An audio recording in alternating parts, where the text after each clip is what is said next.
Question number 31.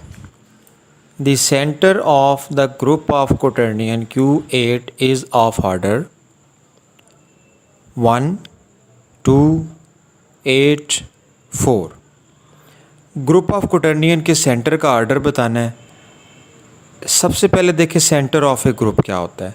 Centre of a group से मुराद group के वो तमाम एलिमेंट्स हैं जो बाकी तमाम एलिमेंट से कम्यूट करते हैं। यानी centre of G is equal to C in G such that C G is equal to G C for all C in G. यानी ग्रुप के वो तमाम एलिमेंट्स जो ग्रुप के एलिमेंट के साथ कम्यूट करते हैं। मिसाल के तौर पे आइडेंटिटी एलिमेंट ऐसा एलिमेंट होता है हर ग्रुप के अंदर जो ग्रुप के बाकी जो एलिमेंट्स हैं उनके साथ वो कम्यूट करता है। अच्छा, अब आप देखें ग्रुप ऑफ क्वाटर्नियंस क्या है। ग्रुप ऑफ क्वाटर्नियंस है Q8 1 -1 I -I J -J K -K। ये इसके अंदर टोटल 8 एलिमेंट्स होते हैं। अब इस ग्रुप का जो डिफाइनिंग रिलेशन है उसे अगर देखा जाए तो इसमें 1 और -1 ये ऐसे एलिमेंट्स हैं जो ग्रुप के तमाम एलिमेंट्स के साथ कम्यूट कर जाते हैं। लेकिन अगर बाकी एलिमेंट्स को देखा जाए तो i j is equal to k but j i is equal to -K। इसका मतलब है कि i j is not equal to j i. इसी तरह j k is equal to i but k j is -I, J k is not equal to के जे। आई जे और के आपस में कम्यूट नहीं कर रहे, लिहाजा ये सेंटर में नहीं होंगे। इसी तरह अगर आई जे के कम्यूट नहीं करते तो -I -J -K ये भी कम्यूट नहीं करेंगे। इसका मतलब है कि ये भी सेंटर को बिलोंग नहीं करेंगे। लिहाजा centre of Q8 is just 1 -1। So order of the centre of Q8 is then 2। So correct option is B 2। इसके अलावा आप डाइहेड्रल ग्रुप और सिमेट्रिक ग्रुप के जो सेंटर्स हैं वो भी आप निकाल लें। और अगर ख़ाली Q8 को देखा जाए तो इसकी कॉन्जुगेसी क्लासेस आप देख लें, इसके सब ग्रुप्स देख लें, क्लास इक्वेशंस देख लें। Question number 32। A dot B cross C is not equal to a option A dot C cross B, A cross B dot C, B dot C cross A, C dot A cross B।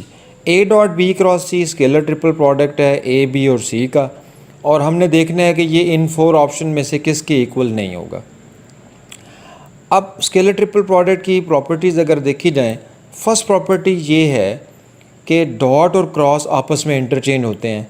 लिहाजा A dot B cross C को आप A cross B dot C लिख सकते हैं। So option B is correct, option B correct है। अच्छा, हमने बताना है कि ये किसके इक्वल नहीं है, तो ऑप्शन B की तो ये इक्वल है। इसी तरह A B C को साइक्लिक ऑर्डर में चेंज किया जा सकता है, यानी इसको B C A लिखा जा सकता है तो ये C के भी इक्वल है। इसे C से स्टार्ट करें तो C A B लिखा जा सकता है, लिहाजा ये D के भी इक्वल है। इसका मतलब है कि A dot B cross C के लिए जस्ट आपको देखना है कि ये A के इक्वल नहीं होगा, क्योंकि B C और D के तो इक्वल है। अब A के साथ अगर आप इसे देखें तो आप यहाँ से ऑब्ज़र्व कर सकते हैं कि इसमें B क्रॉस C है जबकि यहाँ C क्रॉस B है। सोल्यूशन अगर आप देखें तो B cross C is not equal to C cross B because cross product is not commutative. इसका मतलब है कि A dot B cross C is also not equal to A dot C cross B। So the correct option is A dot B cross C is actually not equal to A option, A dot C cross B।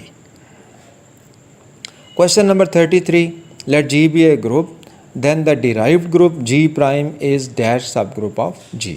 आपने बताना है कि G prime जो derived सब group है G का, ये किस किस्म का सब ग्रुप है। ऑप्शंस में है हमारे पास साइक्लिक, क्या ये साइक्लिक ग्रुप है, अबिलियन, क्या ये अबिलियन सब ग्रुप है, या नॉर्मल सब ग्रुप है, या ये इनमें से कोई भी नहीं है। अच्छा, इसका सलूशन देखें। सबसे पहले देखें G प्राइम होता क्या है। हम A B का कम्यूटेटर डिफ़ाइन करते हैं, कोई भी दो एलिमेंट A B लेके A B commutator equal to A B A inverse B inverse, और ये ग्रुप के तमाम एलिमेंट्स के लिए कैलकुलेट कर लिया जाता है।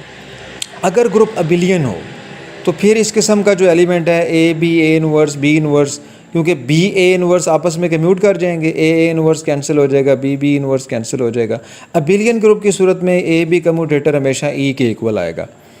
अगर ग्रुप नॉन अबिलियन हो तो ये नॉन ट्रिवियल भी हो सकता है। लिहाजा आप जितने भी ए बी कम्यूटेटर वाले एलिमेंट्स होंगे उन सारों की आप कलेक्शन ले लें, उस कलेक्शन से जो सब ग्रुप जनरेट होता है उसे हम डिराइव्ड सब ग्रुप कहते हैं। इसे जी प्राइम या जी कॉमा जी के साथ लिखते हैं। So derived subgroup G prime equal to the group generated by all commutators of a group G. अब देखना यह है कि ये साइक्लिक होता है, बिलियन होता है, नॉर्मल होता है, या इनमें से कोई भी नहीं होता। एक मैं आपको क्विक ऑब्जर्वेशन, क्विक रिजल्ट बता देता हूँ कि G prime is always normal subgroup of G. So correct option should be C. हम कुछ एग्जांपल दे के देखते हैं कि ये जी प्राइम ज़रूरी नहीं है कि ये साइक्लिक हो, इसी तरह ज़रूरी नहीं है कि ये अबिलियन हो।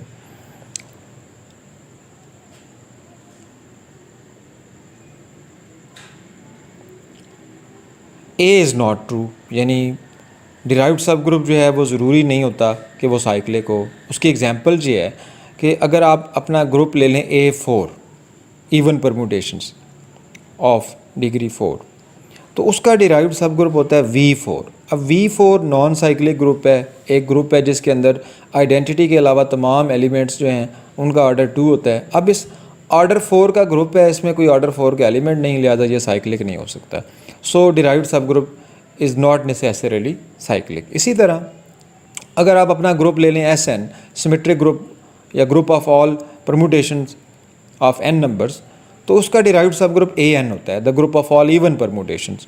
और हमें पता है n अगर ग्रेटर इक्वल टू 4 हो तो AN जो है वो नॉन अबिलियन होता है, लिहाजा डिराइव्ड सब ग्रुप का अबिलियन होना भी ज़रूरी नहीं है। सो डिराइव्ड सब ग्रुप इज़ नॉर्मल सब ग्रुप। इसे हम प्रूव कर लेते हैं। नॉर्मल सब ग्रुप वो ग्रुप होता है, वैसा सब ग्रुप होता है जिसमें तमाम कॉन्जुगेट एलिमेंट्स होते हैं। कॉन्जुगेट एलिमेंट किस तरह से कि हम H का एक एलिमेंट लेंगे और एक ग्रुप का एलिमेंट लेंगे और G इनवर्स कैलकुलेट करेंगे। ये H का इनवर्स कहलाएगा, H का कॉन्जुगेट कहलाएगा बाय G, यानी H का conjugate by G mean G inverse. इस तरह हम H के हर एलिमेंट के तमाम कॉन्जुगेट फाइंड कर लेंगे। अगर वो सारे कॉन्जुगेट्स भी H को ही बिलोंग करें तो H नॉर्मल सब ग्रुप कहलाएगा। अब आप G प्राइम को हम प्रूव कर सकते हैं डिराइव्ड सब group is a normal subgroup of G। इसके लिए क्या करना होगा, इसके लिए हमें एक हम एलिमेंट ले लेते हैं G प्राइम का। अब G प्राइम के अंदर A B कम्यूटेटर्स हैं, लिहाजा A B commutator belongs to G prime, और एक ग्रुप का एलिमेंट G ले लेते हैं और इसका कॉन्जुगेट निकाल लेते हैं G इनवर्स। अगर वो G प्राइम को, अगर हम ये प्रूव कर दें कि वो G प्राइम का एलिमेंट है तो फिर G prime normal subgroup हो जाएगा। सो इसे कैलकुलेट करते हैं। G inverse equal to A commutator की वैल्यू लिख दें यहाँ पे, A इनवर्स B इनवर्स, ठीक है, A इनवर्स B इनवर्स। अब इसके दरमियान आप A के दरमियान G इनवर्स G डाल दें, B इनवर्स के दरमियान हर A के दरमियान आप G इनवर्स G डाल दें ताकि ये कॉन्जुगेट बन जाए सारे के सारे। अब ये G इनवर्स A का कॉन्जुगेट है बाय G, ये B का कॉन्जुगेट बाय G, ये A इनवर्स का कॉन्जुगेट बन गया, ये B इनवर्स का कॉन्जुगेट बन गया। और A inverse conjugate by G is actually A conjugate by G inverse, similarly B conjugate by G inverse.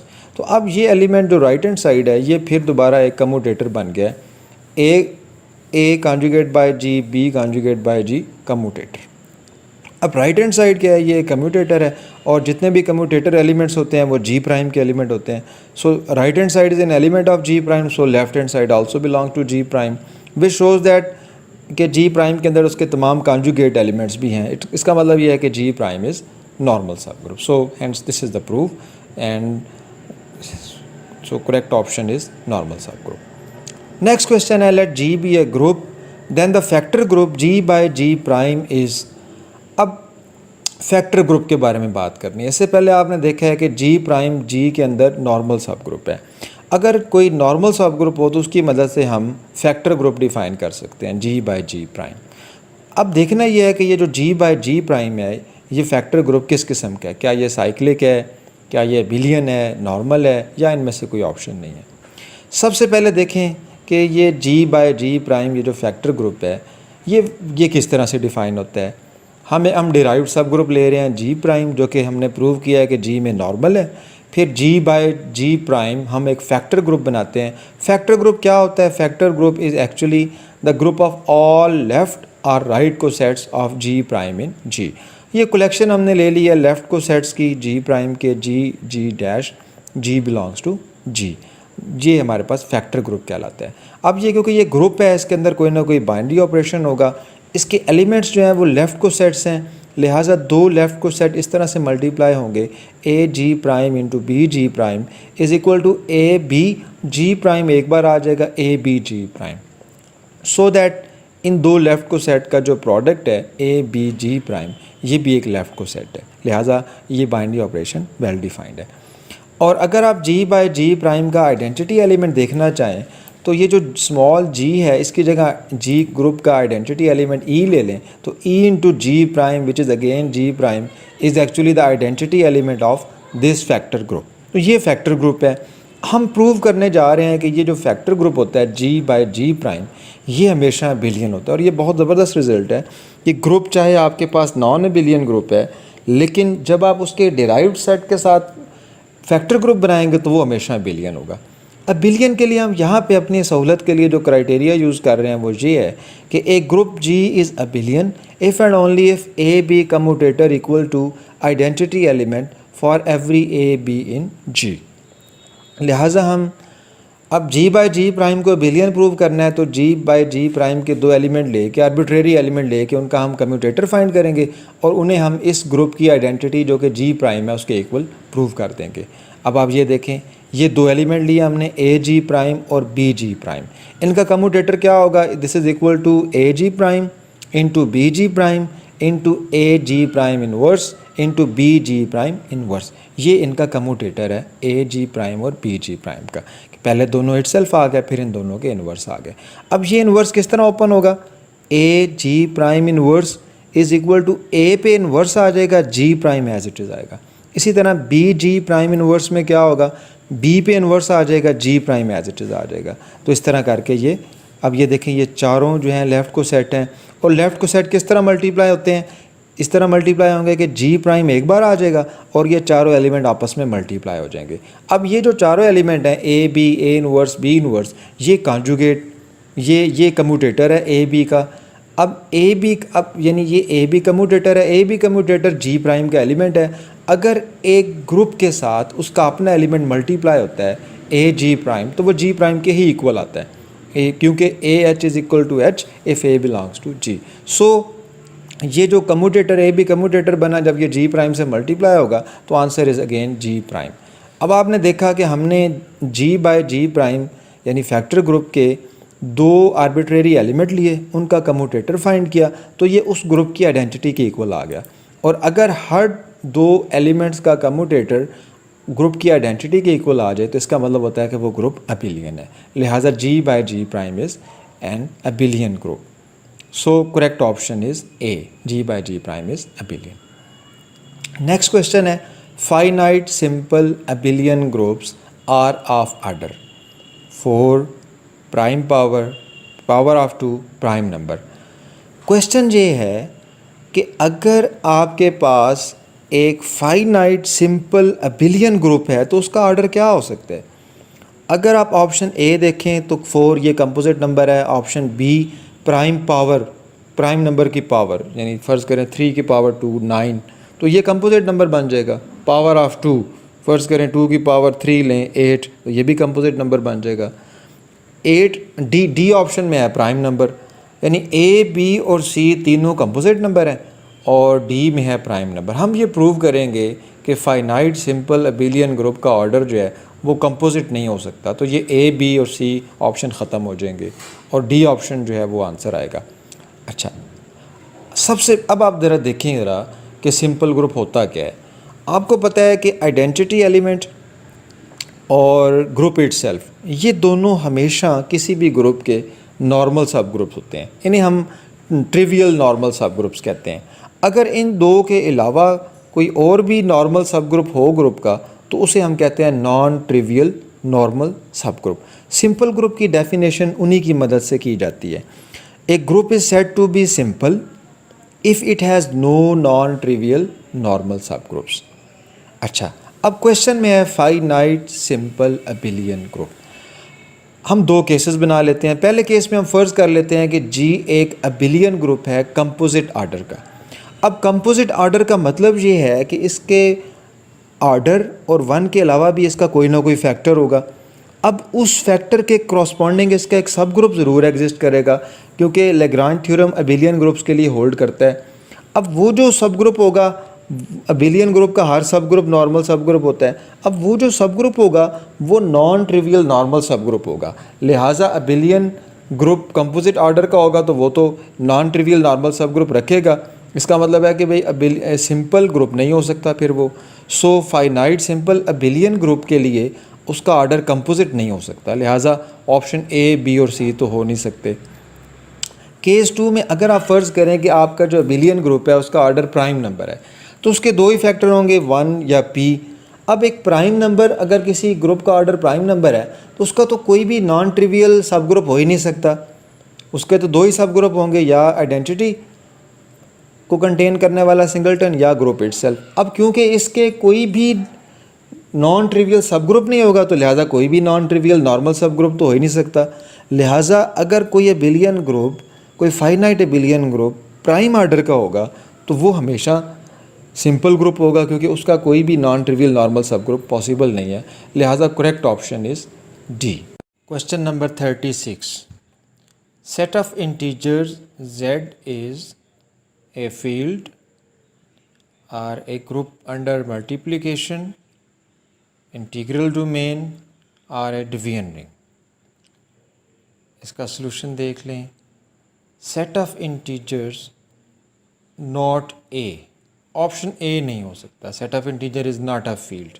Field होने के लिए आपको पता है 3 कंडीशंस हैं, जिनमें से एक ये भी है कि उसके नॉन ज़ीरो एलिमेंट्स जो हैं वो अंडर मल्टीप्लिकेशन ग्रुप बनाएं, जबकि सेट ऑफ इंटीजर जो है this is not a group under multiplication. तो लिहाजा ये फील्ड तो हो नहीं सकता, ऑप्शन ए नहीं हो सकता। अंडर मल्टीप्लिकेशन ग्रुप क्यों नहीं है? क्योंकि आपको पता है कि सेट ऑफ इंटीजर्स में 1 और -1 के अलावा बाकी एलिमेंट्स के मल्टीप्लिकेटिव इनवर्सेस नहीं होते। अच्छा, option B not B, B भी पॉसिबल नहीं है। सेम रीज़न कि ये ग्रुप अंडर मल्टीप्लिकेशन नहीं बनाता। सेम रीज़न क्योंकि मल्टीप्लिकेटिव इनवर्स एग्जिस्ट नहीं करते तो ग्रुप अंडर मल्टीप्लिकेशन नहीं बनाता। नॉट डी, डी ऑप्शन भी नहीं है। Set of integer is not a division ring because division ring is a ring in which division is possible because multiplicative inverses exist। अब set of integer में multiplicative inverses क्योंकि exist नहीं करते, लिहाजा ए, B और डी ऑप्शन तो है नहीं। तो फिर हमारे पास सी ऑप्शन बचता है और सी ऑप्शन ट्रू है। क्यों ये ट्रू है? Because integral domain is a ring without zero divisor and z has no zero divisor. z के अंदर कोई भी ज़ीरो डिवाइज़र नहीं होता। ज़ीरो डिवाइज़र क्या होता है? दो एलिमेंट नॉन ज़ीरो हों और उन्हें मल्टीप्लाई करके अगर हमारे पास ज़ीरो आ जाए तो उन एलिमेंट्स को कहते हैं ज़ीरो डिवाइज़र। और ये आपने इंटीजर मॉड्यूलो n के सेट्स में आपने देखे हैं, लेकिन सेट ऑफ इंटीजर के अंदर ऐसा नहीं होता कि नॉन ज़ीरो नंबर हो और वो मल्टीप्लाई होकर ज़ीरो दें। So set of integer has no zero divisors, so it is a integral domain. Correct option is then C, integral domain. 37, set of integers is dash of the set of rationals. Prime ideal, subring, maximal ideal, none of these. अच्छा, अब आप इसका solution देखें। Note that Z is not an ideal of Q. Z, अब सबसे पहले देखें ideal क्या होता है। Z is an ideal of Q, Z Q का आइडियल होगा अगर Q का एलिमेंट लें, आप एक रैशनल नंबर लें और उसे इंटीजर से मल्टीप्लाई करें तो उसका जो आंसर है वो भी एक इंटीजर होना चाहिए, फिर Z आइडियल है Q का। अगर ये क्लोज्ड है लेफ़्ट मल्टीप्लिकेशन विद रैशनल्स के साथ। लेकिन आप देख सकते हैं कि अगर आप रैशनल नंबर लें 1/2 और इंटीजर लें 1, तो 1/2 और 1 को जब आप मल्टीप्लाई करते हैं तो आंसर 1/2 आता है and 1/2 is not an integer. So set of integer is not an ideal. अब क्योंकि ये आइडियल नहीं है तो लिहाजा ये प्रिंसिपल आइडियल भी नहीं हो सकता और मैक्सिमल आइडियल भी नहीं हो सकता। सो ऑप्शन ए भी नहीं हो सकता, ऑप्शन सी भी नहीं हो सकता। हम इसे प्रूव करेंगे कि ये सब रिंग है। कैसे सब रिंग है? बिकॉज आप देखें कि सेट ऑफ इंटीजर जो है ये एक रिंग है और सेट ऑफ रैशनल नंबर ये भी रिंग बनाते हैं। अब set of integer as a ring subset है सेट ऑफ रैशनल नंबर्स का, लिहाजा z क्या होगा? वो सब रिंग कहलाएगा Q का। So correct option is B option. Next question है find the solution set of equation 1 plus cos x equal to 0 and the options are there pi plus n pi, 2n pi, pi by 2 plus n pi, pi plus 2n पाई।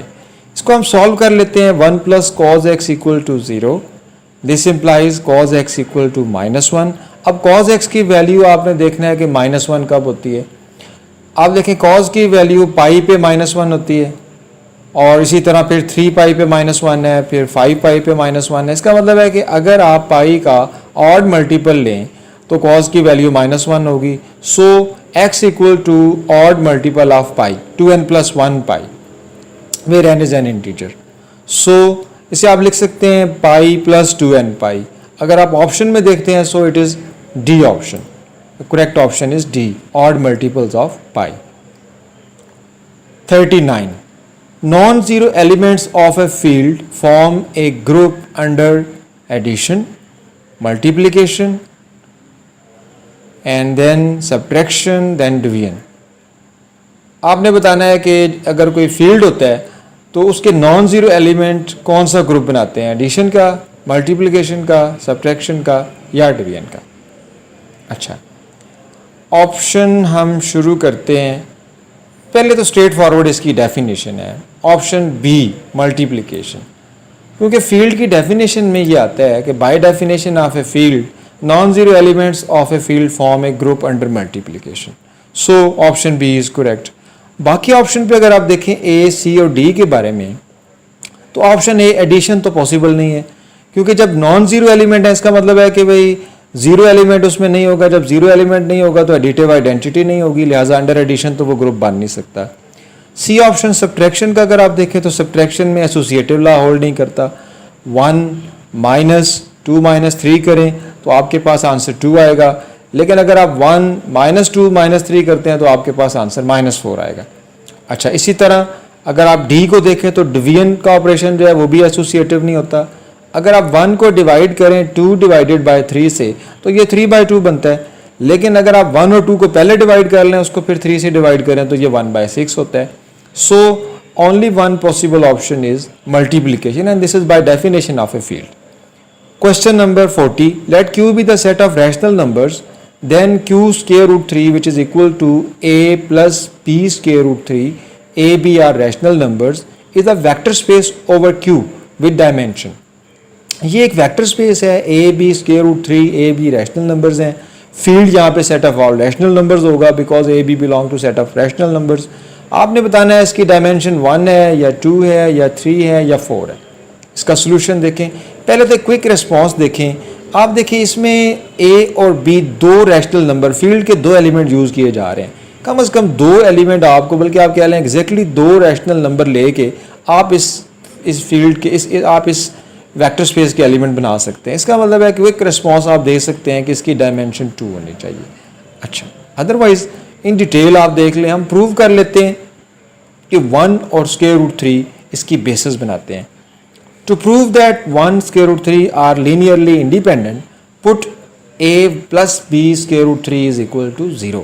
आप 1 और under root 3 का linear combination 0 put करते हैं तो आपके पास 2 case बनेंगे। Case 1 ये है कि suppose b is equal to 0। अगर b 0 होगा तो यहाँ पुट करें तो आपके पास a भी 0 आ जाएगा। And if a b both are 0 तो इसका मतलब होगा 1 अंडर रूट 3 जो है ये लीनियरली इंडिपेंडेंट है।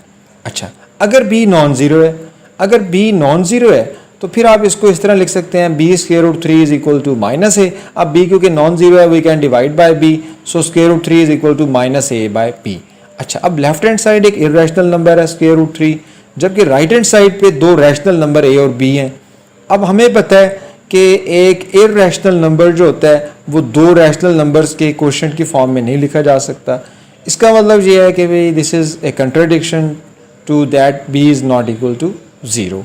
सो B is equal to zero, और अगर बी ज़ीरो है तो फिर ए ज़ीरो है, and so 1 square root 3 are linearly independent. Similarly, this is very clear that every element of this set a plus b square root 3 is expressible in the form is uniquely expressed with the help of these two vector 1 square root 3. So the correct option is B. The dimension of this vector space is 2.